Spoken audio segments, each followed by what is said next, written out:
Ganito umaapaw sa saya ang Hapon na ito na tila ba siya na ang nanalo sa laban. Matapos nang itigil na ng referee ang laban niya kontra sa isang Pinoy na boksingero. Pero sa bandang huli ay mali pala ang kanyang naging akala. Buwan ng Hulyo taong 2013, matapos ang kanyang magkakasunod na mga panalo, ay nagpasya na ang kampo nitong si Genesis Sarvania na ilaban na ito sa labas ng Pilipinas. Siya ay mayroong undefeated record pa noon na 21 na panalo with 8 knockouts at wala pang talo. Dumayo ito sa Macau, China para labanan ang kababayan nitong si Naoya Inoue na si Konosuke Tomiyama, na mayroong record noon na 24 na panalo at may kasamang 8 knockouts at may 6 na talo.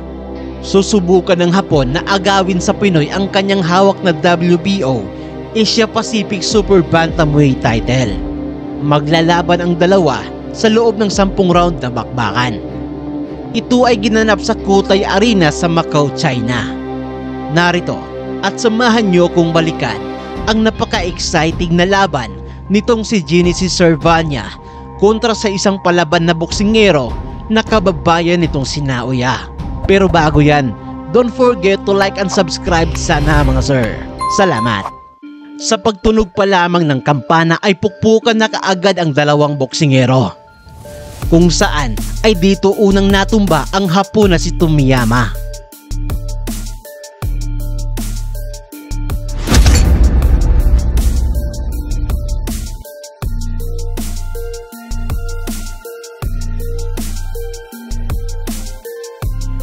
Gayunpaman, ilang segundo pa lamang ang dumaan ay itong si Genesis Sarvania naman ang nabilangan, matapos siyang matumba ng 2 beses dahil sa agresibong pag-atake nitong si Tomiyama.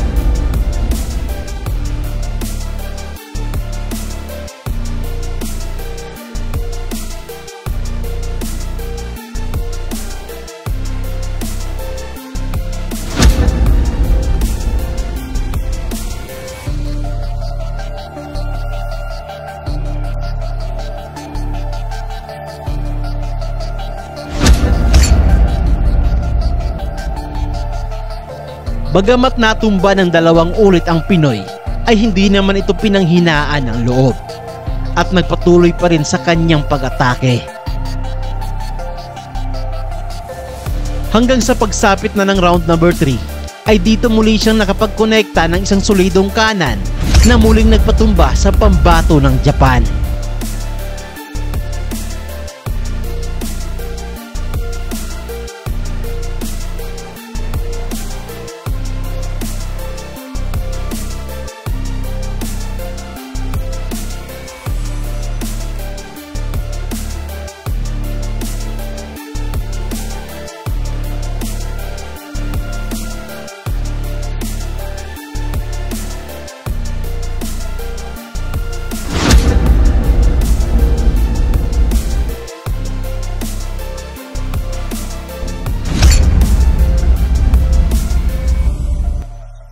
At para naman makataya kayo sa paparating na mga bigating laban dito sa boxing at sa iba pang sports, ay gamitin lang ang 1xBet, ang isa sa pinakasikat at lehitimong online betting platform ngayon dito sa Pilipinas at sa buong mundo.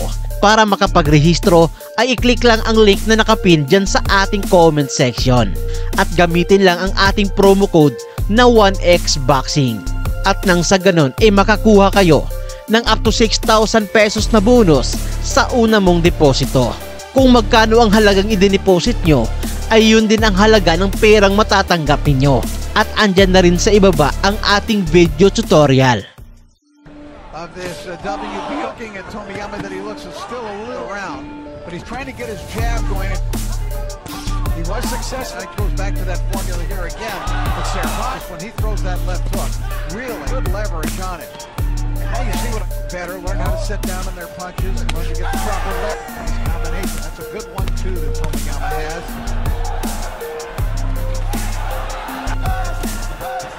Oh, beautiful left hook by Sarvania. Gets Tomiyama in trouble. Staggers back again.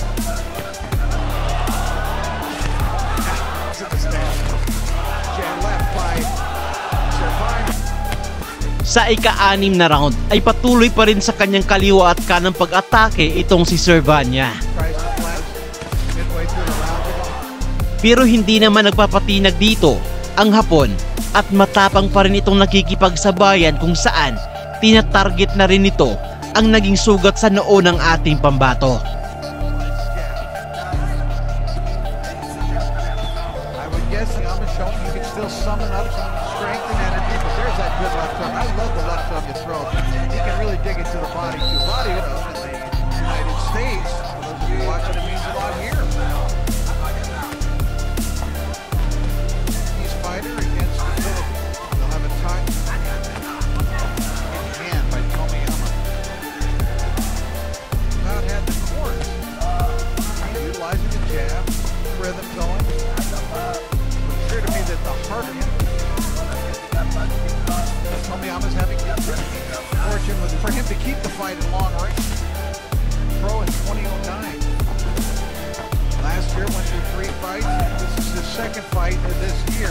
His first one was against himself. We mentioned Tomiyama had fought world title, but Servania, who we've seen in the ring for the distance with Montiel, the new fighters recently really picking up his level of confidence. Sure, what Tomiyama was looking at, except maybe one of the mini video boards, and appearing a little bit tired as Tomiyama. And you can certainly ridiculously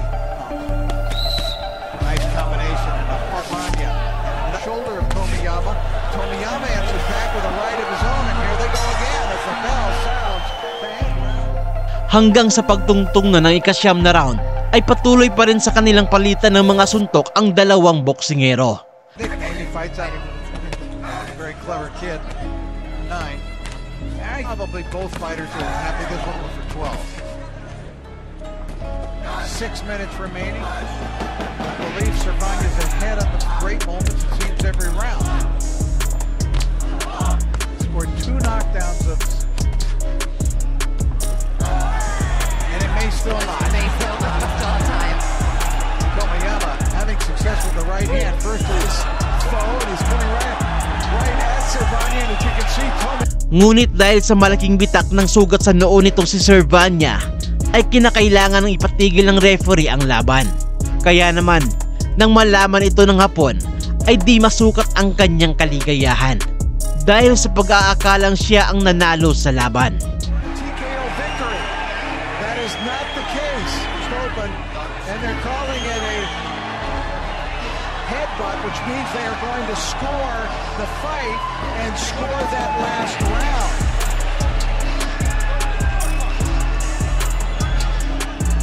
Pero iba pala ang tunay na naging resulta dahil nagmula pala sa isang headbutt kaya nagkasugat ang Pinoy. Kaya naman, nauwi sa scorecards ng mga hurado ang hatol ng laban, kung saan dito ay diniklarang panalo itong si Genesis Servania.